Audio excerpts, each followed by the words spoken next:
காலை வணக்கம். புதியகம் எஃப்எம் ஸ்டேஷன்ல இணையவா இன்று கேட்க ஆரம்பிச்சிருக்கீங்க. வருணன் சௌமியா கூட காலை வணக்கம். வரும் காலை வணக்கம். ஓகே, உங்களுக்கு வந்து நிறைய தாட்ஸ் உங்க மைண்டுக்குள்ள இருக்கும் இல்லையா? நீங்களே நம்மளோட ஸ்டூடெண்ட் நிறைய கருத்துக்கள்லாம் வந்து சொல்லியிருக்கீங்க. அப்படியே வந்து ஆஃப் ஸ்ட்ரக்கா இருக்கிற மாதிரிலாம் நிறைய அடுத்த நாள் கேட்டா நானா சொன்னேன் அப்படின்னு கூட கேட்டிருக்கீங்க. நீங்க எல்லாம் அதையே ஒரு புக்கா வந்து பப்ளிஷ் பண்ணக்கூடாது? அதாவது பாத்தீங்கன்னா வந்து கருத்து வந்து காத்துல போயிடணும். அதை வந்து யார் பிடிக்கிறாங்களோ சுவாசிச்சுக்கணும். அதை வந்து நம்ம வந்து டாக்குமெண்ட்லாம் பண்ணி வைக்கணும் அப்படிங்கிற அவசியம் இல்லை. அப்படி யாராவது புத்தகமா போட்டு சம்பாரிச்சுக்கணும்னு நினைச்சாங்கன்னா சம்பாரிச்சுக்கிட்டோம். நாள் புக் எழுதுறவங்கள தப்பு சொல்றீங்க நீங்க? இல்லங்க, என்னோட கருத்துக்களுக்குன்னு எனக்கு ஒரு வேல்யூ இருக்கு இல்லையா? பாருங்க, நான் என்னதான் வந்து இவ்வளவு கருத்துக்கள்லாம் வச்சிருந்தா கூட எனக்கு யாராவது வந்து ஹெல்ப் பண்ணி அதை கம்பைல் பண்ணி, தம்பி இதெல்லாம் ஓவரா இருக்கு, கொஞ்சம் ஓவரா ஃபீல் பண்ணிருக்க, இதெல்லாம் கட் பண்ணு, இதெல்லாம் மட்டும் போட்டா உன்னை வந்து ஒரு சிந்தனைவாதி அப்படின்னு சொல்லிட்டு எல்லாம் ஏத்துப்பாங்க. அதனால வந்து இதெல்லாம் வந்து கரெக்டா கம்பைல் பண்ணி நான் ஒரு புத்தகமா வெளியிடுறேன்னு ஒரு பப்ளிஷர் எனக்கு ஹெல்ப் பண்ணாருன்னா நான் வேணா ஒரு புத்தகமா போடலாமே தவிர நான் போயிட்டு ஒரு புத்தகமா போட முடியாது. அப்ப அந்த மாதிரி ஒரு பப்ளிஷரை நான் உங்களுக்கு வந்து இன்ட்ரோடியூஸ் பண்ணா நீங்க கண்டிப்பா ஒரு புக் போடுவீங்களா? உங்களுக்கு பப்ளிஷர் தான் தெரியுமா? அட நீங்க முதல்ல வாக்குறுதி கொடுங்க மிஸ்டர் வருண். கண்டிப்பா போட்டுற வேண்டியதான். அப்போ வந்து இன்னும் கொஞ்ச நேரம் வெயிட் பண்ணீங்கன்னா அப்படிப்பட்ட ஒரு பப்ளிஷிங் ஏஜென்சில இருந்தா ஒருத்தர் வராரு நம்ம ஷோக்கு. ஏன்னா இன்னைக்கு வந்து செல்ஃப் பப்ளிஷிங் அவேர்னஸ் வீக்ல பேசிட்டு. செல்ஃப் பப்ளிஷிங் அவேர்னஸா? அதை பத்தி ஒரு அவேர்னஸ் தேவைப்படுதா என்ன? ஆஹா, செல்ஃப் பப்ளிஷிங்னா என்ன அப்படின்னா, இப்போ வந்து ஒரு ட்ரெடிஷ்னலான ஒரு பப்ளிஷிங் செட்டப்ல எப்படின்னா வந்து ஒரு பப்ளிஷர் வந்து இருப்பாங்க. ஒரு ஆத்தர் வந்து அவங்களுடைய புத்தகத்தை எடுத்துட்டு வந்து கொடுத்துட்டா அவங்க வந்து நிறைய ப்ராசஸ்க்கு அப்புறம் அதை அப்ரூவ் பண்ணி அந்த கண்டென்ட்லாம் செக் பண்ணி அதுக்கப்புறம் அவங்களே வந்து பார்த்தீங்கன்னா அதை வந்து மார்க்கெட் பண்ணி டிசைனிங் பண்ணி பிரிண்ட் பண்ணி பப்ளிஷ் பண்ணுவாங்க. செல்ஃப் பப்ளிஷிங்னா என்னன்னா இந்த அளவுக்கு ஒரு டிடிஎஸ் ப்ராசஸ்லாம் இருக்காது. நீங்க ஒரு புத்தகம் எழுதிருக்கீங்க, அதை உங்களுக்கு பப்ளிஷ் பண்ணணும்னா அவங்களுக்கு வந்து நீங்க ஒரு சர்டன் அமௌண்ட் வந்து பே பண்ணிடணும். அந்த பிரிண்டிங் டிசைனிங் எல்லாத்துக்கும் நீங்களே வந்து பே பண்ணிட்டீங்க அப்படின்னா அவங்க அதை வந்து அந்த ப்ராசஸ்லாம் வந்து செஞ்சு அவங்களே அதை வந்து ரிலீஸ் பண்ணிடுவாங்க. அதோட ராயல்ட்டி வந்து உங்களுக்கு ஆனா கிடைக்கும். நைஸ், இவ்வளவு விஷயம் தெரிஞ்சிருக்கே. எனக்கு தெரிஞ்சு நீங்களே ஒரு 10 8 புள்ளி கோலம் புக் விட்டுருக்கீங்கன்னு நினைக்கிறேன். கரெக்ட்டா? 8 புள்ளி கோலம் தானே, 16 புள்ளி கோலம் கூட தான் வந்து விடலாம். சோ ஃபியூச்சர்ல அந்த புக்கும் வரப்போகுது. பட் எனிவே அதுக்கு முன்னாடி நம்ம ஒரு நல்ல விஷயம் கத்துக்கணுமே சௌமியா. சோ இந்த மாதிரி நிறைய விஷயங்கள் வந்து யோசிக்கணும். புக்லாம் எழுதணும்னா முதல்ல நாம ப்ரிப்பேரா இருக்கணும். ஒரு முத்திரை கத்துக்கலாம்.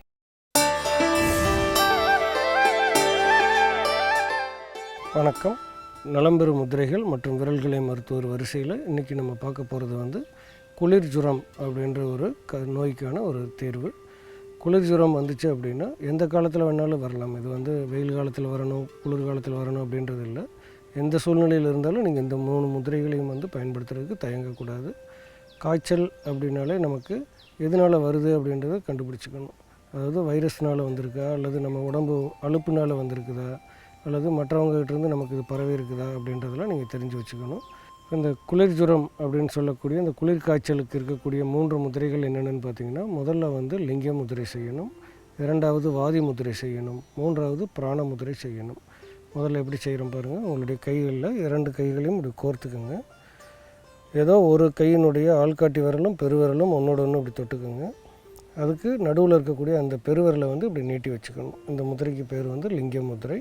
இது முதல் 20 நிமிடம் செய்யணும். 2வது முதிரை வந்து வாதி முதிரைன்னு சொல்லுவோம். அதாவது உங்களுடைய கை விரல்களை இப்படி முன்பக்கமாக நீட்டிட்டு ஆள்காட்டி விரலை மட்டும் இப்படி கொஞ்சம் இப்படி வளைச்சி வச்சுக்கோங்க. இதில் நேராக அப்படியே பெருவிரலை கொண்டு வந்து எந்த இடத்துல தொடுதோ அந்த இடத்துல நீங்கள் தொட்டுக்கணும். இந்த மாதிரி இந்த முதிரைக்கு பேர் வாதி முதிரை. இப்போ நம்ம வந்து தீர்த்தம்லாம் கோயிலில் வாங்கி குடிக்கும்போது இந்த மாதிரி வாங்கி குடிப்பாங்க.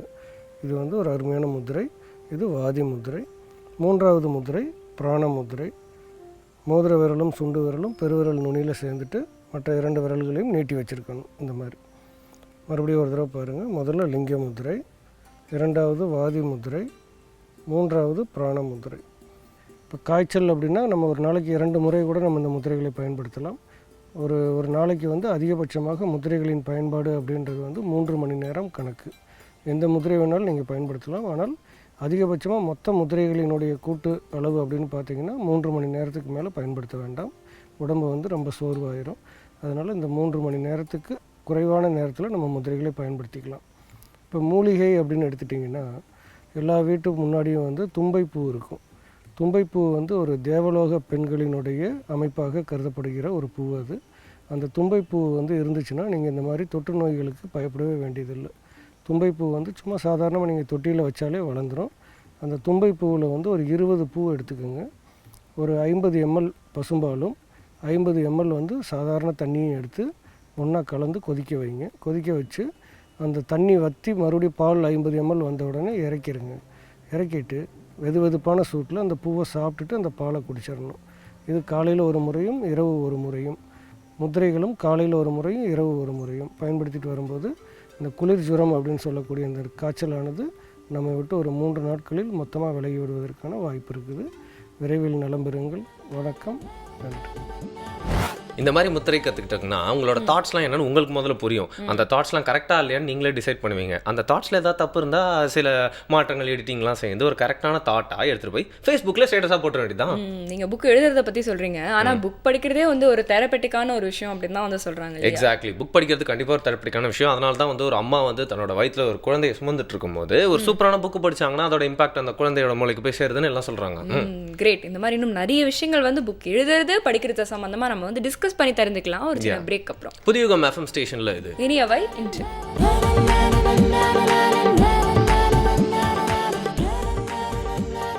Welcome back. புதியுகம் FM ஸ்டேஷனில் திறந்து கேட்டுட்டு இருக்கீங்க. இனியவை இன்று வருணன் சௌமியா குர. வருண், உங்களுக்கு வந்து இப்போ ஏதாவது வந்து ஒரு வாட்டர் ஃபால்ஸ் கிட்ட வந்து போறீங்க அப்படின்னா அங்க ஒரு சின்ன ஸ்மெல் இருக்கும் இல்லையா, அந்த வாட்டர் ஃபால்ஸோட எக்ஸ்பீரியன்ஸ் பண்ணிருக்கீங்க? கண்டிப்பா, அங்க ஒரு 2 வாட்டி பண்ணிருக்கேன். ஆனா இன்னும் 2 வருஷம் கழிச்சு அதெல்லாம் பண்ண முடியாதுன்னு நினைக்கிறேன். ஏங்க? எல்லாம் ஃபுல்லா சிப்ஸ் பாக்கெட்டா போட்டு வச்சிருக்காங்க. அது நோ வந்து கரெக்ட்டா பிளாஸ்டிக் கிளாஸா போட்டு வச்சிருக்காங்க. பாட்டில்ஸ் அது இது எக்கச்சக்கமா வந்து இருக்கு. இந்த மாதிரி வந்து கரெக்ட் பண்ணிட்டே இருக்காங்க இந்த மாதிரி இடங்களை. இந்த நேச்சரோட அந்த வாசனம் இருக்கு இல்லையா, அதை வந்து நிறைய பேர் மிஸ் பண்றாங்கன்னு தான் நான் சொல்லுவேன். சில பேருக்கு அப்படி எப்படி இருக்குன்னே தெரியவே தெரியாதுன்னு சொல்லுவாங்க இல்லையா. நேச்சரோட வாசனை அப்படிங்கிறது இன்னொன்னா, நிறைய பேருக்கு வந்து பாத்தீங்கன்னா அந்த பழைய புத்தகங்களோட வாசனை கூட ரொம்ப பிடிக்கும். சீரியஸா நிறைய பேர் என்ன டெக்னிக் ஃபாலோ பண்றாங்கன்னா, ஒரு புத்தகமா இருந்தா கூட அந்த மாதிரி பழைய மாதிரியான பேப்பரை போட்டு அதுல அந்த வாசனைலாம் இருக்க மாதிரியான பேப்பரா செலக்ட் பண்ணி போடுறாங்க. ஏன்னா நிறைய பேருக்கு வந்து புத்தகம் படிக்கிறப்போ சைக்காலஜிக்கலா அந்த வாசனை இருந்தா தொடர்ந்து அந்த புத்தகத்து மேல ஒரு லவ் ஏற்படுதான். அது மட்டும் இல்லாம தொடர்ந்து அதை படிப்பாங்களாம், அது மேல ஒரு மரியாதை வச்சு. கிரேட். இதுக்கு ஆக்சுவலா ஒரு டேர்ம் இருக்கு தெரியுங்களா, பிப்ளியோசிமியா அப்படிங்கிற மாதிரி வந்து சொல்றாங்க. பிப்ளியோசிமியாவா? ஒருவேளை அதனால தான் நியூஸ் பேப்பர் எடுத்து நம்மலாம் ஷெல்ஃப்ல போடுறோம்னு நினைக்கிறேன் இல்லையா.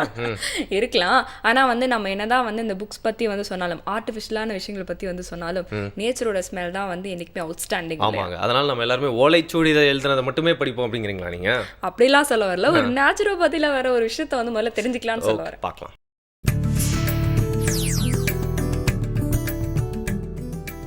இயற்கை மருத்துவத்தில் இன்றைக்கி நம்ம பார்க்க போகிறது குரோமோ வாட்டர், அதாவது குரோமோ சார்ஜ்டு வாட்டர்னு சொல்லுவாங்க. நம்ம ஏற்கனவே மேக்னோட தெரப்பியில் பார்த்துருக்கோம். ஸோ மேக்னடைஸ் சார்ஜ் வாட்டர் எப்படி பண்ணுறது, அதே மாதிரி குரோமோ தெரப்பியில் நம்ம ஒரு உட்கொள்கிறதுக்காக ஒரு விஷயம் கொடுக்குறோம் அப்படின்னா அது குரோமோ சார்ஜ்டு வாட்டர் தான். ஸோ சேம் லைக் மேக்னோட தெரப்பி நம்ம இந்த நார்மல் பிளைன் வாட்டர் வந்துட்டு சார்ஜ் பண்ணணும். ஸோ ஃபார் எக்ஸாம்பிள் வந்து எய்தர் நம்ம பிளைன் கிளாஸஸ் ஆஃப் பாட்டில்ஸ் எடுத்துக்கிட்டு நமக்கு என்ன கலர் தேவையோ அந்த கலர் பேப்பர்ஸை வந்து நம்ம பிளைன் பாட்டில் மேலே பேஸ்ட் பண்ணி வாட்டர் ஃபில் பண்ணி சன்லைட்டில் வச்சு 6 to 8 hours வச்சுட்டு நம்ம அதை குரோமோ சார்ஜ் பண்ணலாம். இல்லை அப்படின்னா கலர்டு பாட்டில்ஸ் உங்களுக்கு மார்க்கெட்ஸில் கிடைக்கும். So for example green colour bottle or blue colour bottles coloured பாட்டில்ஸாகவே கிடைக்கும். ஸோ அதில் வந்துட்டு நம்ம நீரை நிறச்சி வச்சுட்டு சன்லைட்டில் அரௌண்ட் 6 to 8 hours வச்சுட்டு அந்த தண்ணியை சார்ஜ் வாட்டரை நம்ம யூஸ் பண்ணலாம். ஸோ அது எந்த அளவுக்கு சார்ஜ் பண்ணும் அப்படின்னு பார்த்தீங்கன்னா 6 to 8 hours சார்ஜ் பண்ணிவிட்டு நம்ம டெய்லி எடுத்துக்கலாம். ஸோ அது எந்த அளவுக்கு எடுத்துக்கணும்னு பார்த்தீங்கன்னா, ஃபார் எக்ஸாம்பிள் சின்ன குழந்தைங்களாக இருந்தால் இன்ஃபேன்ட்ஸ் அவங்களுக்கு வந்துட்டு 2 or 3 டீஸ்பூன்ஸ் தான் கொடுக்கணும். சேம் லைக் மேக்னோட தெரப்பி தான். அதே வந்துட்டு கொஞ்சம் பெரிய குழந்தைங்க, அதாவது 1 வயசு 2 வயசு குழந்தைங்களுக்கு 1 ounce வரைக்கும் நம்ம கொடுக்கலாம். அதே வந்துட்டு 5 வயசு இருக்கிற குழந்தைங்களுக்கு வந்து பார்த்திங்கன்னா 2 ounce வரைக்கும் நமக்கு அந்த தண்ணியை கொடுக்கலாம். ஸோ அதுக்கு மேற்பட்டவங்களுக்கு அதை நம்ம நார்மல் ட்ரிங்கிங் வாட்டர் மாதிரியே எந்த அளவுக்கும் இல்லாமல் நார்மல் ட்ரிங்கிங் வாட்டர் எந்த அளவுக்கு பயன்படுத்துகிறோமோ அந்த அளவுக்கு நம்ம அவங்களுக்கு கொடுக்கலாம். ஸோ இது மூலமாக என்ன பெனிஃபிட் பார்த்தீங்க அப்படின்னா, ஸோ அந்த கலர்டு என்ன கலர் நம்ம அவங்களுக்கு டெஃபிஷியண்ட்டாக இருக்குதுன்னு கண்டுபிடிச்சிருப்போம் அதுக்கு முன்னாடி. ஸோ அந்த கலர் சார்ஜ் வாட்டர் கொடுக்கறது மூலமாக ஸோ அந்த பிளட்டோட மிக்ஸ் ஆகி அந்த கலருடைய டெஃபிஷியன்சி ஆட்டோமேட்டிக்காக க்யூர் ஆயிரும். ஸோ ஒன்ஸ் அந்த டெஃபிஷியன்சி குறைஞ்சாலே ஸோ அதனால் ஏற்பட்ட நோய்களும் சரி விளைவுகளும் சரி குறைஞ்சிரும். ஸோ இது ஒன் டைப் ஆஃப் குரோமோ இது கொடுக்கறது. ஸோ அனதர் டைப் நம்ம எப்படி பண்ணலான்னு பார்த்தீங்க அப்படின்னா ரூம்ஸ், அதாவது ப்ரீதிங், குரோமோ ப்ரீதிங் சொல்லுவாங்க. குரோமோ ப்ரீதிங்கை பொறுத்த வரைக்கும் என்னென்னா, ஜஸ்ட் அவங்கள வந்துட்டு ஒரு மெடிடேட்டிவ் போஸ்டரில் ஜஸ்ட் காலை மடக்கி வச்சுக்கிட்டு ஒரு கலரை நினச்சிக்கிட்டு ப்ரீதிங் எடுக்க சொல்கிறது. இன்ஹலேஷன்லேயும் சரி எக்ஸலேஷன்லேயும் சரி அதே கலரை நினச்சிக்கிட்டு இன்ஹேல் பண்ணுறது அண்ட் எக்ஸேல் பண்ணுறது. இது மூலமாக என்ன ஆகும் அப்படின்னா அந்த கலர் அவங்க பாடியில் வந்துட்டு ஆட்டோமேட்டிக்கலாக அப்சர்வ் ஆகும். ஸோ அப்சர்வ் ஆகும்போது ஆட்டோமேட்டிக்கலி அந்த கலர்னால என்ன டெஃபிஷியன்சி இருக்கோ அந்த டெஃபிஷியன்சி அந்த ஆட்டோமேட்டிக்காக அவங்க உடம்புலேருந்து குறைஞ்சிரும். ஸோ இது மூலமாக நம்ம குரோமோ தெரப்பி மூலமாக அந்த குரோமோ டெஃபிஷியன்ஸை நம்ம க்யூர் பண்ணுறோம். அது மட்டும் இல்லாமல் அன்றாடம் அவங்க யூஸ் பண்ணுற பயன்படுத்துகிற பொருட்கள்லேருந்து அவங்க செய்கிற விஷயங்கள் வரைக்கும் எல்லாத்துலேயும் அந்த கலருக்கு இம்பார்ட்டன்ஸ் கொடுக்க சொல்லலாம். அந்த ரூம் கலராக இருக்கட்டும், அவங்க வாங்குகிற பொருட்களாக இருக்கட்டும், அவங்க செய்கிற விஷயங்கள் எல்லாத்துலேயும் அந்த கலருக்கான இம்பார்ட்டன்ஸ் கொடுத்தோம் அப்படின்னா அந்த கலர் ஆட்டோமேட்டிக்காக நம்ம பாடியில் வந்துட்டு ஃபுல்ஃபில் ஆகிட்டே போகும். ஸோ ஒன்ஸ் அந்த ஆட்டோமேட்டிக்கலாக ஃபுல்ஃபில் ஆகிட்ட பிறகு அந்த கலருக்கான டெஃபிஷியன்சி ஆட்டோமேட்டிக்காக நம்ம உடம்புலேருந்து குறைஞ்சிரும். ஸோ அது குறைஞ்சிருச்சுனாலே நம்ம அந்த கலருக்கான லைக்கிங்கும் சரி, அந்த விஷயமும் சரி, நமக்கு அந்த அளவுக்கு லைக்கிங் இருக்காது. ஃபார் எக்ஸாம்பிள், நமக்கு முன்னாடி ப்ளூ கலரோ ரெட் கலரோ அதிகமாக பிடிச்சிருந்தது அப்படின்னா, ஸோ ஒன்ஸ் அந்த டெஃபிஷியன்சி சரியாயிடுச்சு அப்படின்னா அந்த கலர் வந்துட்டு நமக்கு அந்தளவுக்கு விருப்பம் இல்லாமலையும் போகலாம். அதுக்கு என்ன அர்த்தம் அப்படின்னா, நம்ம அந்த கலர் டெஃபிஷியன்சி வந்துட்டு நம்ம உடம்புல சரியாயிடுச்சுன்னு அர்த்தம். ஸோ இது மூலமாக தீர்க்கறது ஒரு விஷயம். ஸோ அது மட்டும் இல்லாமல் அவங்க சாப்பிடக்கூடிய பொருட்கள், அதாவது வந்து ஆரஞ்சு கலர் ஃப்ரூட்ஸ் இருக்குது, ரெட் கலர் ஃப்ரூட்ஸ் இருக்குது, க்ரீன் வெஜிடபிள்ஸ் இருக்குது. ஸோ அந்த மாதிரி விஷயங்களை கூட நம்ம சொல்லலாம். ஸோ உங்களுக்கு இந்த மாதிரி ரெட் கலர் டெஃபிஷியன்சி இருக்குது, அதனால் நீங்கள் கேரட், அது மட்டும் இல்லாமல் ரெட் சில்லிஸ் அதிகமாக பயன்படுத்துறது, ஸோ அந்த மாதிரி விஷயங்கள் ரெட் கலர்ஸ் அதிகமாக பயன்படுத்திக்க சொல்லலாம். அதே நேரத்தில் அவங்களுக்கு க்ரீன் கலர் டெஃபிஷியன்சியாக இருந்துச்சுன்னா green vegetables, green leafy vegetables, green juices, அந்த மாதிரி விஷயங்களை பயன்படுத்த சொல்லலாம். So food intake, water intake plus இந்த மாதிரி ட்ரெஸ்ஸஸ், மெட்டீரியல்ஸ் யூஸ் பண்ணுறது மூலமாக அந்த குரோமோ டெஃபிஷியன்சி கம்ப்ளீட்டாக க்யூர் ஆகி அவங்க நார்மல் லைஃபுக்கு வரதுக்கான நிறைய வாய்ப்புகள் இருக்குது. எங்களுக்கு நேச்சுரோபதி அப்படிங்கிற ஒரு விஷயத்தை வந்து டெய்லி எடுத்துக்காட்டுறதுக்காக ஒரு வழி ஏற்படுத்துறதுக்காக thank you Biblio Soumya. Biblio Soumya, என்னங்க எனக்கு இப்படி ஒரு பேர் வைக்கிறீங்க? சும்மா இன்னைக்கு மட்டும் வச்சுக்கோங்களா? இன்னைக்கு மட்டும் வச்சுக்கோங்க. சரி, ஓகே, ஏதோ நீங்க வந்து ஆசைப்படுறீங்க. ஆனா ஒரு சின்ன பிரேக் அப்புறம் வந்து நான் வந்து வச்சுக்கணுமா வேணாமா அப்படிங்கறத பத்தி யோசிச்சுட்டு இப்போ உங்களுக்குலாம் ஒரு பிரேக்கோமேனியா ஏற்படுத்த போறோம் புதியுகம் எஃப்எம் ஸ்டேஷன்ல. இது இனியவை இன்று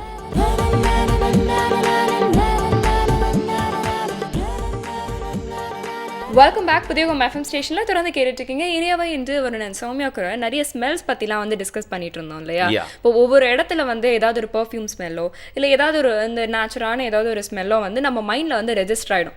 அதுக்கப்புறம் மறுபடியும் நம்மளுக்கு அந்த ஸ்மெல் வரும்பொழுதெல்லாம் அந்த பர்டிகுலர் டைமில் நம்ம என்ன செஞ்சுட்டு இருந்தோம் இல்லை ஏதாவது ஒரு இன்சிடென்ட் வந்து ஞாபகத்துக்கு வரும். இதை வந்து என்னைக்காவது எக்ஸ்பீரியன்ஸ் பண்ணி பார்த்துருக்கீங்களா? நிறைய வாட்டி எக்ஸ்பீரியன்ஸ் பண்ணியிருக்கேன். அதுக்கு ஏங்க இப்படி டிப்ரெஸ்? எனக்கு வாழ்க்கையில் ரொம்ப பிடிச்சவங்களோட ஸ்மெல்லாம் என்னால் மறக்கவே முடியலங்க. ஸோ எங்கேயாவது அதெல்லாம் கிராஸ் ஆச்சு அப்படின்னு வச்சுக்கோங்க, அப்படியே நொஸ்டாலஜிக்காக என்னோட நோஸ் ஃபீல் பண்ண ஆரம்பிச்சிடும். பட் எனிவே எனக்கு இன்னொரு ஸ்மெல் தாங்க ஞாபகம் வருது. சின்ன வயசுலலாம் பார்த்தீங்கன்னா வந்து இந்த பிஸ்கெட்லாம் வந்து அழகா வீட்டுக்குலாம் எடுத்துட்டு வந்து நிறைய பேர் வந்து தருவாங்க. ட்ரெயினில் வந்து இந்த பட்டர் பிஸ்கெட்ஸ்லாம் அந்த மாதிரிலாம் கூட நிறைய பீப்புள்லாம் இருப்பாங்க. அவங்களெல்லாம் இப்போலாம் பார்க்கவே முடியுதில்ல. நான் ரொம்ப எமோஷனல் பர்சன் அப்படிங்கிறதுனால என்னோட மெமரி கூட இதெல்லாம் வந்து நான் அட்டாச் பண்ணி வச்சிருக்கனால நான் அவங்களெல்லாம் ரொம்ப மிஸ் பண்ணுறேன் அப்படின்னு சொல்லலாம். நான் என்ன வந்து சொல்கிறேன் அப்படின்னா, இந்த மாதிரி வந்து நிறைய பேர் ரொம்ப கஷ்டப்பட்டு அவங்களே செஞ்சு எடுத்துகிட்டு வந்து விற்கிறாங்க அப்படின்னா நீங்கள் அவங்கள ப்ரிஃபர் பண்ணுங்க. இந்த பேக்கெட்டில் வந்து பெரிய பெரிய கம்பெனிலாம் வச்சு விற்கிறாங்க தெரியுமா, அது வந்து செகண்டரியா அப்படின்னு வச்சுக்கலாம் அப்படிங்கிறது என்னோட தாழ்மையான கருத்து. தாழ்மையான கருத்து பிளஸ் ரொம்ப நீங்க வந்து ஃபீல் பண்ணிட்டதுனால உங்களுக்கு வந்து டக்குன்னு வந்து எனக்கு வாயில வச்சு ஒரு பிஸ்கட் தேவைப்படுது. கொஞ்சம் பாசிட்டிவா அவங்கள மாத்துறதுக்காக பாத்தீங்கன்னா வீட் பிஸ்கெட் ரோல் செஞ்சு காமிக்க போறாங்க. வீட் பிஸ்கெட் ரொம்ப நீட் பிஸ்கெட், அதை ரோலா எப்படி மாத்திருக்காங்க அப்படிங்கறத பார்க்கலாம்.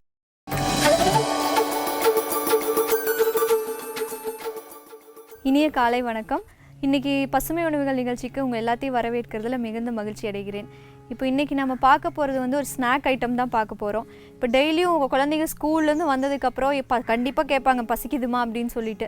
டெய்லியும் நம்ம ஒரே மாதிரி சுண்டல் பிஸ்கட் இப்படியே கொடுக்கறதுக்கு பதிலாக நம்ம வீட்டில் இருக்க சிம்பிளாக பிஸ்கெட்டெல்லாம் யூஸ் பண்ணி ஏதாவது ஒரு டிஃப்ரெண்ட்டான ஒரு ஐட்டம் கொடுக்கலாம் அப்படின்னு சொல்லிட்டு இன்றைக்கி நான் பண்ண போகிறேன். வீட் பிஸ்கெட் ரோல் தான் நான் இன்றைக்கி பண்ண போகிறேன். அதுக்கு தேவையான பொருட்கள் என்னென்னு இப்போ பார்த்துடலாம். வீட் பிஸ்கெட் பவுடர், வீட் ரஸ்க் பவுடர், அன்சால்டட் பட்டர், தென் நட்ஸு, ஹனி. இப்போது இந்த ஸ்நாக் ஐட்டம் நம்ம எப்படி செய்கிறதுன்னு பார்க்கலாம். வீட் பிஸ்கெட்டை வந்து நல்லா ஃபைனாக பவுட்ரு பண்ணி வச்சுருக்கேன். இப்போ அதை ஆட் பண்ணிக்கிறேன்.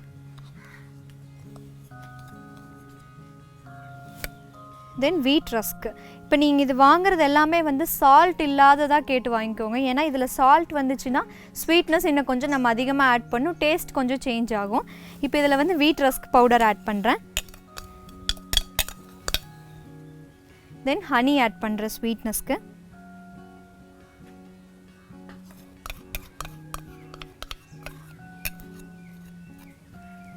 அப்புறம் அன்சால்டட் பட்டர் யூஸ் பண்ணுறேன். சால்ட் இல்லாத பட்டராக கேட்டு வாங்கிக்கோங்க. இப்போ இதை ஆட் பண்ணிக்கிறேன்.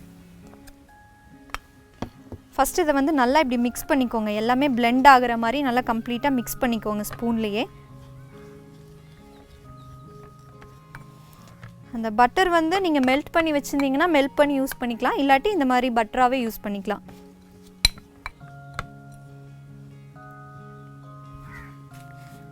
இது அப்படியே கையிலவே பிணைஞ்சிட்டு உருண்டைகளாக பிடிச்சிக்கலாம்.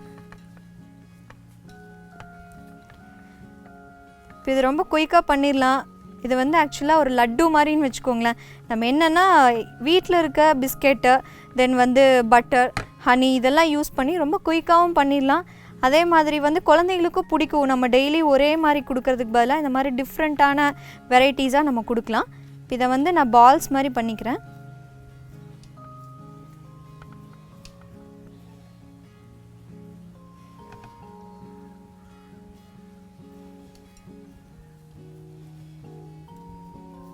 இப்போ மேக்ஸிமம் வந்து நம்ம ஃபுட்டில் சுகர் யூஸ் பண்ணுறதுக்கு பதிலாக வந்து ஹனி, தென் வந்து பாம் சுகர் இந்த மாதிரி யூஸ் பண்ணிக்கலாம். இப்போ நீங்கள் டக்குன்னு இது குயிக்காக பண்ணுறங்காட்டி ஹனி யூஸ் பண்ணியிருக்கோம். நீங்கள் வந்து வெல்லம் ஆட் பண்ணுறனா பண்ணிக்கலாம். வெல்லத்தை நல்லா கொதிக்க வச்சுட்டு அதை வந்து வடிகட்டிட்டு கூட யூஸ் பண்ணிக்கலாம். இது உங்களுக்கு ரவுண்ட் ஷேப் வேண்டாம், இல்லை வந்து எனக்கு ஓவல் ஷேப்பில் வேணும், இல்லை ஏதாவது நீங்கள் மோல்டு மாதிரி வந்து இப்போ கடைகளில் விற்கும். இப்போ நீங்கள் வந்து கொஞ்சம் பெரிய பால்ஸாக பிடிச்சி அதை ஒரு மோல்டில் ஒரு ஸ்டார் ஷேப்லேயோ இல்லை ஒரு ஹார்ட் ஷேப்லேயோ அப்படி கூட நீங்கள் இதை வந்து பண்ணலாம். இப்போ இன்றைக்கி நீங்கள் உருண்டைகளாக பிடிச்சி கொடுக்குறீங்கன்னா நாளைக்கு அந்த மாதிரி பண்ணி கொடுக்கலாம். டிஃப்ரெண்ட்டாக இருக்கும் பார்க்குறக்கு.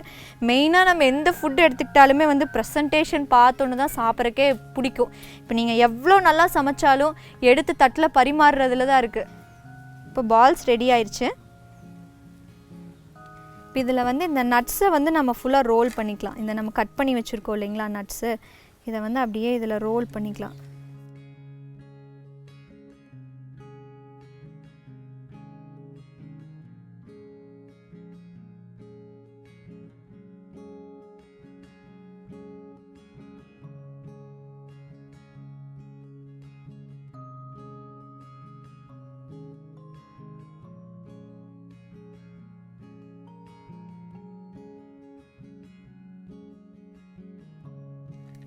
இப்போ வந்து இதில் நம்ம யூஸ் பண்ணியிருக்க நட்ஸ் அப்படின்னு பார்த்தீங்கன்னா நான் பாதாம் எடுத்திருக்கேன், கேஷ்யூ எடுத்திருக்கேன், வால்நட் எடுத்திருக்கேன். இப்போ நீங்கள் வேறு பிஸ்தாஸ் ஆட் பண்ணுறதுனா பண்ணிக்கலாம்.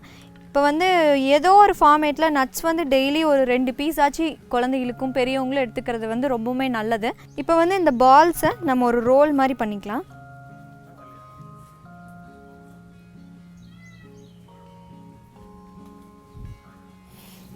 சும்மா ஒரு டெக்கரேஷனுக்காக வந்து இதில் ஆல்மண்ட் மேலே இப்படி வச்சுக்கலாம். இப்போ இந்த இதில் என்னென்ன யூஸ் பண்ணியிருக்கோன்னு பார்த்திங்கன்னா நட்ஸ் யூஸ் பண்ணியிருக்கோம், அதே மாதிரி பட்டர் யூஸ் பண்ணியிருக்கோம். இதெல்லாமே வந்து குழந்தைகளுக்கு ரொம்ப நல்லது. இப்போ இந்த நட்ஸ் யூஸ் பண்ண பார்த்திங்கன்னா அவங்களுக்கு இம்யூனிட்டி பவர் அதிகமாகும். அதே மாதிரி வந்து அவங்களுக்கு ஒரு சாப்பிட்றக்கு ஒரு க்ரன்ச்சியாக நல்லா ஃபீல் பண்ணிகிட்டே சாப்பிடுவாங்க. இப்போ நம்மளோட வீட் பிஸ்கட் ரோல் தயாராகிருச்சு. நீங்களும் உங்கள் வீட்டில் இதை ட்ரை பண்ணி பாருங்கள். மீண்டும் நாளை வேறு ஒரு ஆரோக்கியமான உணவு வகையுடன் உங்களை சந்திக்கிறேன். நன்றி, வணக்கம். பிஸ்கெட்டை சூப்பராக ஷேர் பண்ணிட்டோம். அது வீட் ரோல் பிஸ்கெட்டை வீட் பிஸ்கெட் ரோல். அது கரெக்டாக சொல்கிறேன். யாராவது ஒரு சூப்பரான டீ ஸ்பான்சர் பண்ணாங்கன்னா ரொம்ப நல்லா இருக்கும். ரொம்ப நல்லா இருக்கும். அப்புறம் வந்து காஃபி கேட்பீங்க, என்னங்க விட்டா அந்த இதாக கேட்டுக்கிட்டே இருக்கீங்க, முதல்ல நீங்கள் ஒரு பிரேக் விடுங்க. எனக்கு ஒரு அறிவு தேடல் ஏற்படணும் அப்படிங்கிறீங்களா நீங்க? ஏன்னா இன்னைக்கு வேற வந்து செல்ஃப் பப்ளிஷிங் அவேர்னஸ் வீக் அப்படிங்கிறீங்களா நீங்க வேற புக் பப்ளிஷ் பண்ண போறேன்னு வாக்குறுதி கொடுத்துருக்கீங்க. ஆமால. ஒரு சின்ன பிரேக் எடுத்துட்டு வந்து நிறைய விஷயங்களை தெரிஞ்சுக்கலாம். நம்ம கெஸ்ட் வந்துட்டாங்க புதிய FM ஸ்டேஷன்ல. இது இனிய வை.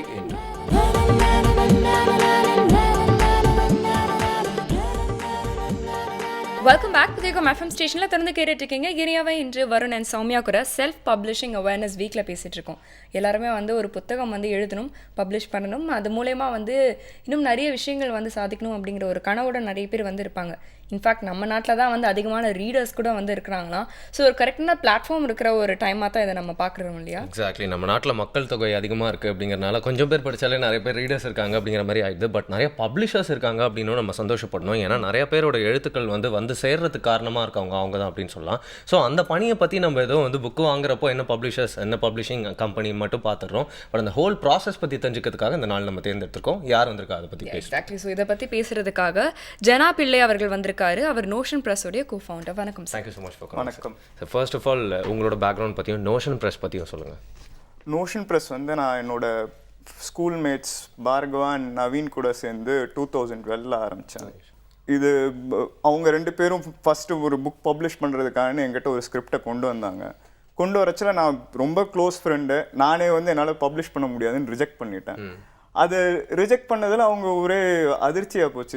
என்ன நீ பப்ளிஷ் பண்ண மாட்டேயான்னு என்கிட்ட இது பண்ணாங்க. இல்லை இது வந்து எனக்கு வந்து இந்த புக்கில் வந்து மார்க்கெட் சென்ஸ் கிடையாது, என்னால் மார்க்கெட் பண்ண முடியாது அப்படின்ட்டு நான் வந்து நீங்கள் செல்ஃப் பப்ளிஷ் பண்ணுங்கன்ட்டு ஐடியா கொடுத்தேன். ஒன்று அவங்க என்ன பண்ணாங்க, எல்லாம் சரி செல்ஃப் பப்ளிஷிங்கில் என்னென்ன ஆப்ஷன் இருக்குன்னு தேடினாங்க. தேடச்சில் ஒரு நல்ல ஆப்ஷன் எதுவும் மார்க்கெட்டில் அப்போ அவைலபிளாக இல்லை. அப்போ என்கிட்ட திருப்பி வந்துட்டு நம்மளே இதை சேர்ந்து ஒரு வெஞ்சராக ஆரம்பித்தா எப்படி இருக்கும்னாங்க. சரி இது நல்ல ஐடியாவாக இருக்குன்னு நானும் பார்கவன் நவீன் எல்லாம் சேர்ந்து இந்த வெஞ்சரை 2012 ஆரம்பித்தோம். Okay okay. So self publishing பற்றி வந்து இன்னும் கொஞ்சம் டீட்டெயிலாக வந்து சொல்லுங்கள் சார். இது என்னென்ன மாதிரியான விஷயங்கள்லாம் வந்து கவர் பண்ணுது? செல்ஃப் பப்ளிஷிங்னாக்கா ஒரு ஆத்தர் வந்து எங்கிட்ட மேனுஸ்கிரிப்ட் சப்மிட் பண்ணுவாங்க. சப்மிட் பண்ணச்சில் அந்த சப்மிட் பண்ணி அந்த புக்கை வந்து நாங்கள் வந்து designing, editing, distribution and marketing பண்ணுவோம். இந்த சர்வீசஸ்க்கு வந்து அவங்க எங்களுக்கு வந்து ஒரு சர்வீஸ் சார்ஜ் மாதிரி ஒரு சின்ன ஃபீ பே பண்ண வேண்டியது இருக்கும். ஓகே. ஆனால் அப்படி இருக்கிறப்போ வந்து பார்த்தீங்கன்னா ஏன் யாராலையும் தங்களாலேயே வந்து ஒரு பப்ளிஷிங் பண்ணிட முடியாது அப்படிங்கிற ஒரு சந்தேகம் வந்து ஒரு பேசிக்காக ஒரு லேமனுக்கு வரும் அப்படின்னு சொல்லலாம். ஸோ அதை பற்றி எங்களுக்கு விளக்கி சொல்லுங்கள். இதில் நிறைய டெக்னிக்கல் இஷ்யூஸ் இருக்குது. இப்போ வந்து ஒரு புக்கு டிசைன் பண்ணணுன்னாலே புக்கோட இது பிரிண்ட் பண்ணுறதுக்கு வந்து நார்மலாக நம்ம ஒரு கம்ப்யூட்டரில் பிரிண்ட் எடுக்கிற மாதிரி கிடையாது. ஒரு பிரிண்டிங் மிஷினுக்கு வந்து அந்த ஃபைல்ஸ் வந்து ஒரு சர்டன் ஸ்பெக்ஸோடு நம்ம கொடுக்க வேண்டியது இருக்கும். அது வந்து ஒரு பிரிண்ட் ரெடி ஃபைலாக ப்ரொடியூஸ் பண்ணுறதுக்கு வந்து நல்ல சாஃப்ட்வேர் யூஸ் பண்ணணும். அந்த மாதிரி எடிட் பண்ணுறதுக்கு வந்து நல்ல எடிட்டர் இருக்கணும். இன்டர்நேஷ்னல் குவாலிட்டியில் டிசைன் பண்ணுறதுக்கு நல்ல டிசைனர் இருக்கணும். இந்த மாதிரி விஷயங்கள் எல்லாம் ஒன்றா சேர்ந்து வந்தாலும் நீங்கள் ஒரே ஒரு புக் எடுத்துகிட்டு போய் மார்க்கெட் பண்ண முடியாது. மார்க்கெட் பண்ணுறதோ டிஸ்ட்ரிபியூட் பண்ணச்சில் ஒரு புக் ஸ்டோரில் கொண்டு போயிட்டு என்னோட ஒரு புக்கை நீங்கள் விற்று கொடுங்கன்னு சொன்னால் அவங்க வந்து புக்கை எடுத்துக்க மாட்டாங்க.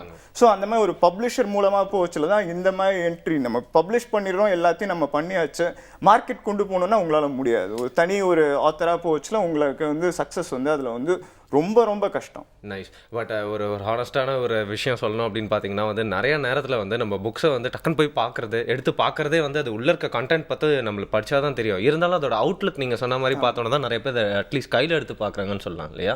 அவுட்லுக். அதுக்கப்புறம் வந்து பார்த்தீங்கன்னா வந்து பின்பக்கம் வந்து திருப்பி பார்ப்பாங்க. அந்த புக் பற்றின ஒரு சின்ன ஒரு ஜிஸ்ட் வந்து இருக்கும். இன்ஃபேக்ட் அதை படித்து பார்த்துட்டு கூட வந்து நிறைய பேர் வந்து அதை வந்து படிக்கலாமா வேணாமா ஃபீல் பண்ணுவாங்க நிறைய பேர். அதுவும் வந்து சில நேரங்களில் நடக்க தான் வந்து செய்யுது. ஆனால் இப்போ புக் வந்து பார்த்தீங்கன்னா வந்து இந்த பிரிண்ட் மீடியம் தவிர்த்து வேற என்னென்ன டிவைசஸ்லாம் வந்து வெளியாக்குதுன்னு சொல்ல முடியுமா? புக் வந்து இப்போ பிரிண்ட் புக், இ புக், ஆடியோ புக், இந்த மாதிரி 3 வகையில் இருக்குது. பிரிண்ட் புக் நம்ம எல்லாரும் ஒரு 400 வருஷமாக நம்ம பார்த்துட்டு இருக்கிற ஒரு விஷயம். இ புக் வந்து இப்போ ஒரு 20-30 இயர்ஸாக வந்திருக்கிற ஒரு விஷயம். இ புக்கில் வந்து பல இது இருக்குது. அதாவது மொபின்னு ஒரு ஃபார்மேட் இருக்குது, இபப்னு ஒரு ஃபார்மேட் இருக்குது. நம்ம பிடிஎஃப் கூட வந்து ஒரு இ புக் ஃபார்மேட் தான்.